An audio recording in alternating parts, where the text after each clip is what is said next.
नमस्कार, मैं मंजीत सिंह।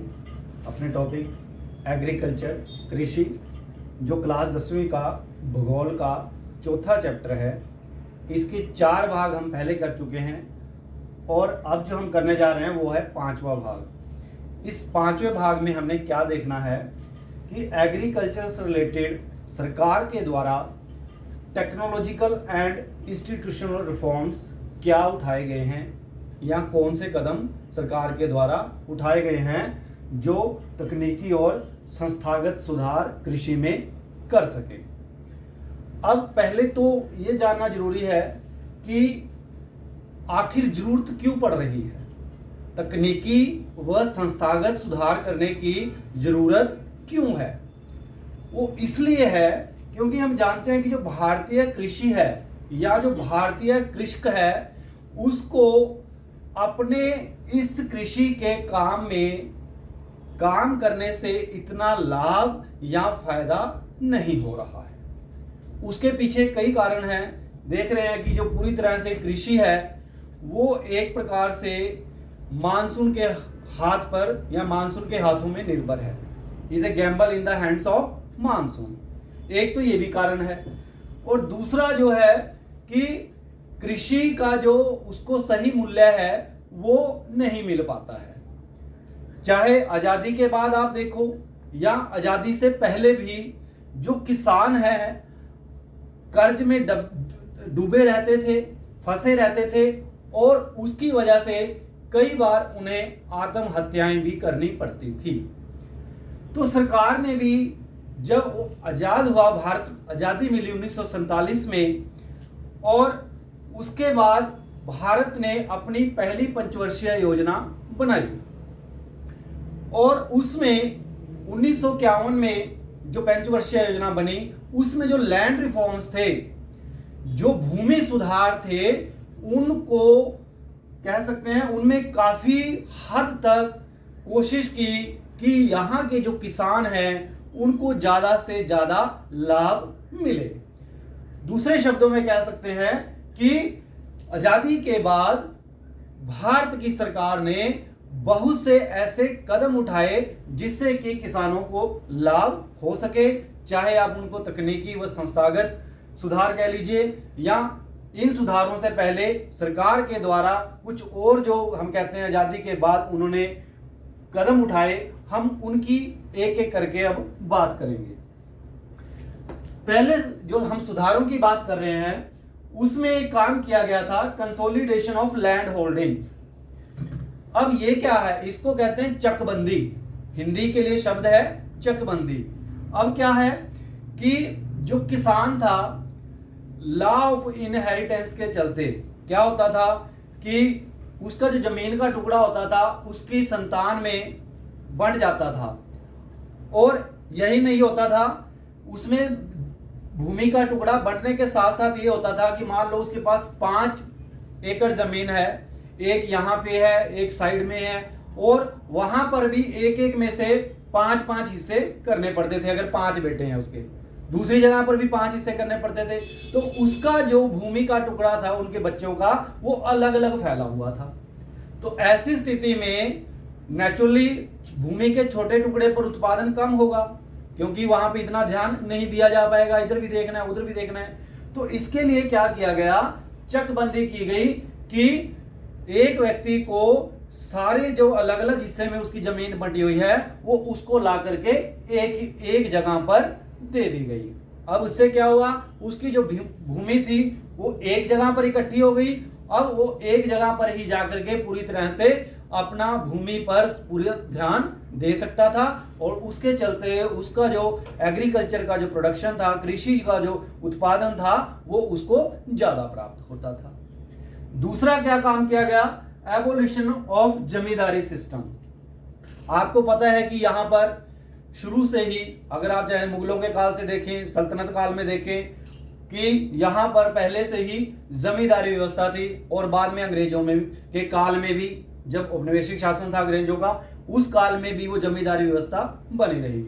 उस जमींदारी व्यवस्था में क्या होता था, एक जमींदार को बहुत ज्यादा जमीन का टुकड़ा दे दिया जाता था, कई गांव दे दिए जाते थे और वो विभिन्न मिडलमैन लोगों की सहायता से जो भूमि थी उस पर क्या करता था, खेती करता था और उसके बदले में अंग्रेजों को लगान दे दिया करता था।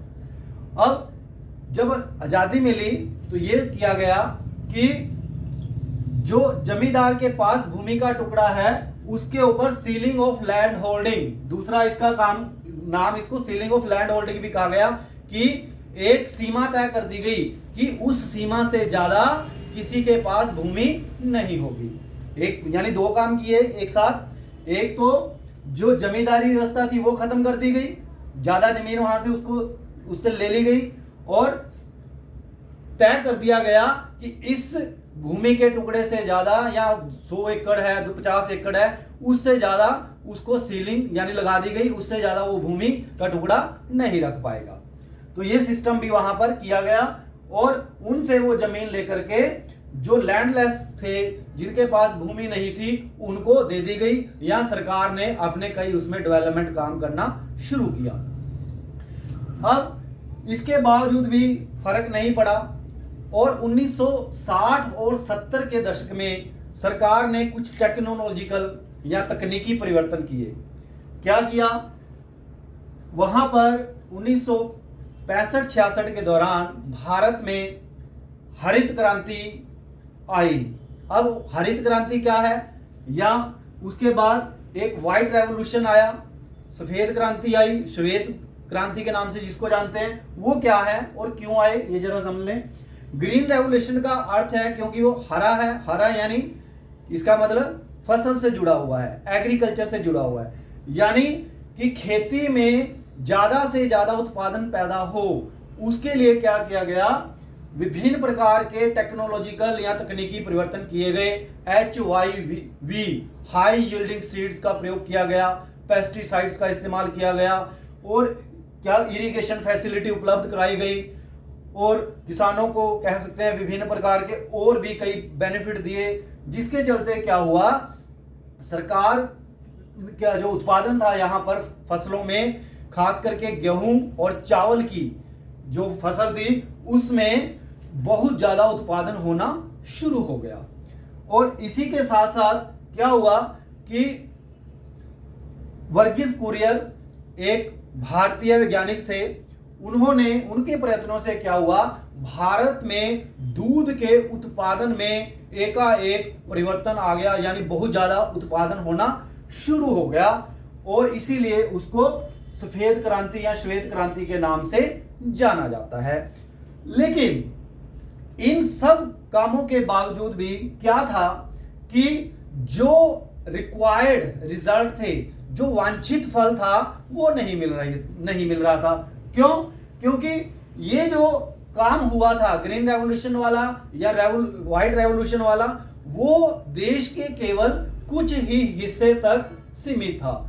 उदाहरण के लिए अगर हम ग्रीन रेवोल्यूशन की बात करें, वो पंजाब हरियाणा में ज्यादा सीमित था, बाकी जो क्षेत्र थे वहां पर उसका हमें जो डिजायर्ड रिजल्ट था, जो वांछित फल था, वो देखने को नहीं मिला। इसी प्रकार जो व्हाइट रेवोल्यूशन था वो भी सब जगह पर नहीं था, यानी कुछ लोगों को फायदा हुआ, कुछ क्षेत्रों को फायदा हुआ, जो किसान पहले से अमीर थे उनको फायदा हुआ, लेकिन जो किसान पहले जिनके पास पहले जिनकी स्थिति पहले कह सकते हैं कमजोर थी, उनको उसमें किसी प्रकार का लाभ नहीं हुआ। तो ऐसी स्थिति में 1980 के दशक में सरकार के द्वारा और भी कई प्रकार के कह सकते हैं कार्यक्रम चलाए गए, जिनमें से एक था कॉम्प्रिहेंसिव लैंड डेवलपमेंट प्रोग्राम, यानी भूमि विकास के लिए एक समन्वित कार्यक्रम चलाया गया 1980 के तहत, जिसमें कई प्रकार के कह सकते हैं काम किए गए ताकि सारा जितने भी किसान हैं इंडिया के उन सबको फायदा हो। उसके तहत क्या किया गया, एक क्रॉप इंश्योरेंस काम किया गया, यानी फसल बीमा। अब आपको पता है कि जो फसल होती है किसान की कई बार खराब हो जाती है, कैसे, कई बार बाढ़ आ जाती है, कई बार सूखा पड़ जाता है, कई बार कोई महामारी फैल जाती है, कई बार क्या होता है आग लग जाती है खेतों में, या फिर कई बार साइक्लोन आ जाते हैं जो कोस्टल एरिया है। तो ऐसी स्थिति में उनकी फसल खराब हो जाती थी, तो उनके लिए क्या किया गया कि फसल को उगाएं और उसके पहले ही या कभी अगर कोई ऐसी स्थिति हो उसके लिए एक बीमा कर लें, अगर वो फसल खराब भी हो गई तो उसके बदले में उस किसान को कुछ ना कुछ राशि जरूर मिलेगी। जैसे हम आदमी जो लाइफ इंश्योरेंस होता है, आदमी का बीमा होता है, अगर उसको कुछ हो जाता है तो उसके जो पैसे होते हैं उसके फैमिली को मिल जाते हैं। तो यहां पर वहीं पर काम किया गया कि अगर फसल खराब हो गई उसका बीमा किया गया, खराब होने के बाद उसको पैसा मिल जाएगा। तो ये काम किया गया, तो किसान इससे थोड़ा सा सुनिश्चित हो गया, उसको थोड़ी सी आशा बन गई। इसके अतिरिक्त क्या किया गया, एस्टेब्लिशमेंट ऑफ ग्रामीण बैंक्स, ग्रामीण बैंकों की स्थापना की गई। अब ये ग्रामीण बैंकों का क्या काम होता है, वो क्या करते हैं कि जो गांव में किसान होते हैं उनको विभिन्न प्रकार के रियायती दरों पर क्या करते हैं, लोन उपलब्ध कराते हैं, ऋण उपलब्ध कराते हैं, ताकि वो अपनी खेती के कामकाज को, या उसमें जैसे शुरू में हमें बीज बोने पड़ता है, उसके लिए हमें कई बार किसान के पास पैसा नहीं होता, तो ऐसी स्थिति में क्या होता है, वो ग्रामीण बैंक के पास जाता है, उसको सस्ती दर पर क्या होता है, लोन मिल जाता है। क्यों, ये ऐसा क्यों किया गया, क्योंकि आपको पता है कि पहले महाजनी व्यवस्था थी। अब वहां पे क्या होता था, किसान सीधा महाजन के पास जाता था, बैंक नहीं होते थे उन दिनों में, तो वो क्या करता था, उनके पास जाता था और जो महाजन था उससे ब्याज की दर बहुत ज्यादा लिया करता था। वो सारी अपनी जिंदगी उसके चक्कर में, इस प्रकार कुचक्कर में उलझा रहता था और कभी भी उसके ऋण से मुक्त नहीं हो पाता था। तो इसलिए ग्रामीण बैंकों की स्थापना की गई। इसके अतिरिक्त कोऑपरेटिव सोसाइटी, जो सहकारी समितियां कह सकते हैं, समितियां बनाई गई। सहकारी समितियों में क्या होता है कि कुछ लोग मिल करके काम करते हैं, उनमें से किसानों को भी बीच में शामिल कर लिया जाता है और उनको एक तो वहां पर सस्ती दर पर क्या होता है कि जो पैसा कह सकते हैं लोन है वो उपलब्ध हो जाता है, या सरकार की तरफ से जो पेस्टिसाइड को मिलता है या जो कोई खाद है वो भी सस्ती दर पर मिलना शुरू हो जाता है। अब इससे भी किसानों का जो जीवन था वो भी सुधरने लग गया। और इसके बाद आप देखते हैं बैंक्स देख रहे हैं अभी कितने बैंक यहाँ पर हो रहे हैं। आजकल तो एक बार में तो अलग अलग संख्या में या अलग अलग समय में बैंकों की जो स्थापना थी होती जा रही थी, धीरे धीरे उनका राष्ट्रीयकरण भी हुआ। आजकल तो क्या हो रहा है कि बैंकों को आपस में मर्ज किया जा रहा है।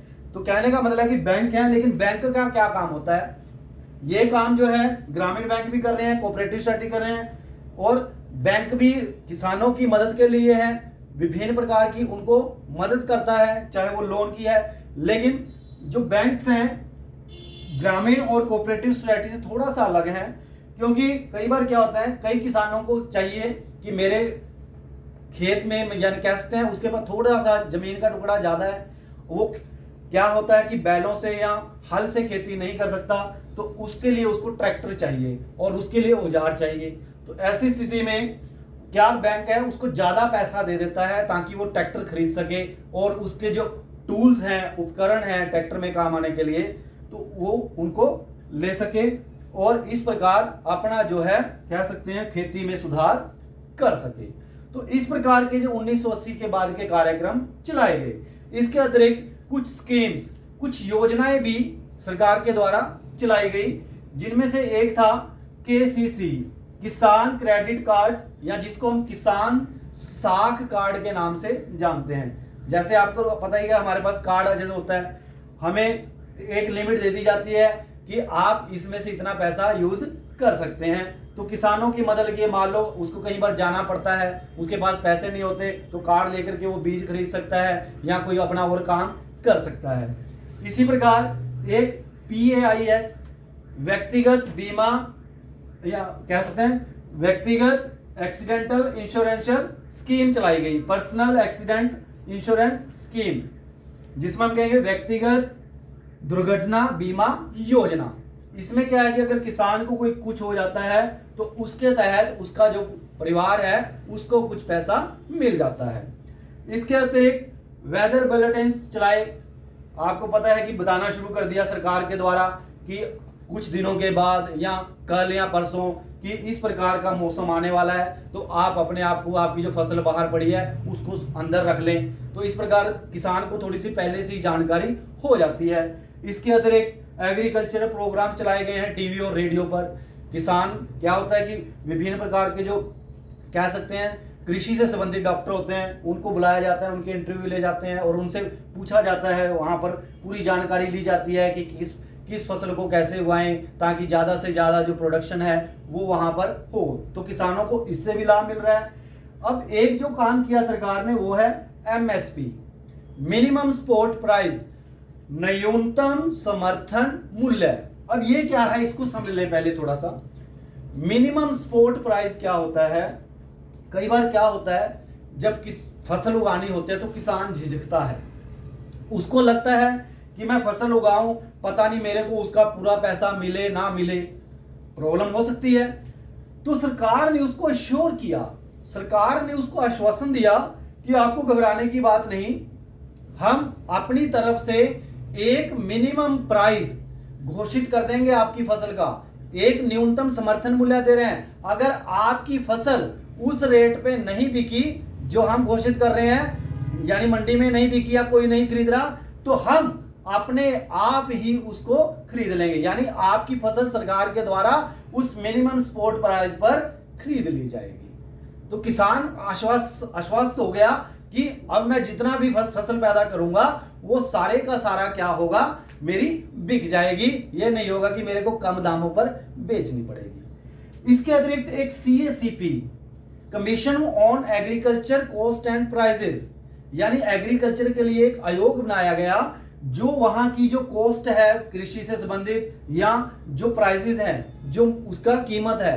वो निर्धारित करेगा। कि मान लीजिए, जैसे आपको पता है कि जब किसान फसल उगाता है और वो अपने आप ही बता देता है कि आने वाले टाइम में अगर हम आलू की फसल लगा रहे हैं, चावल की फसल लगा रहे हैं, तो लगाने से पहले घोषित कर देता है कि आपकी जो फसल का मूल्य होगा इतने में होगा, यानी 1200 रुपए का है, 1500 रुपए है, पहले से निश्चित हो जाता है।